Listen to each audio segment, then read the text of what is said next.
દીવ ખાતે બીચ રમોત્સવનું ભવ્ય આયોજન કરવામાં આવી રહ્યું છે, જે અંતર્ગત દીવને રોશનીથી સજાવવામાં આવ્યું છે.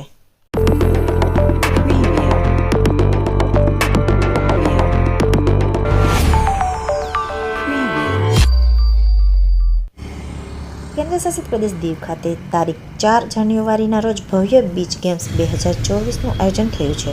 વિવિધ રાજ્યોના ખેલાડીઓ દીવ આવવાના છે અને ભવ્ય ઉદ્ઘાટન સમારોહ પણ થવાનો છે, જેમાં દીવ ખાતે યુવા કાર્યક્રમ અને ખેલ મંત્રાલય કેન્દ્રીય મંત્રી અનુરાગસિંહ ઠાકુરજીની વિશેષ ઉપસ્થિતિ રહેશે. સંઘ પ્રદેશ પ્રશાસક પ્રફુલ્લ પટેલના કુશળ નેતૃત્વમાં દીવમાં આ બીચ ગેમનું ઉત્સાહપૂર્વક આયોજન થયું છે. આ પ્રસંગે દીવમાં આકર્ષક રોશની કરવામાં આવી છે. વિવિધ જગ્યાએ વિવિધ લાઇટિંગ લગાડવામાં આવી છે. ખાસ તો ઇલેક્ટ્રિક પોલ પર દરેક રમતોને લાઇટિંગ દ્વારા દર્શાવવામાં આવ્યું છે. સાથે સર્કિટ હાઉસ જલંધર, દીવ ઘોઘલા પુલ, ઘોઘલા ચેકપોસ્ટ ગેટ, બજાર, કિલ્લો વગેરે જગ્યાએ મનમોહક સજાવટ કરાઈ છે. લોકો પણ રોશની જોવા તથા ફોટોગ્રાફી કરતા હતા. આજે દીવને દુલ્હનની જેમ સજાવવામાં આવ્યું છે.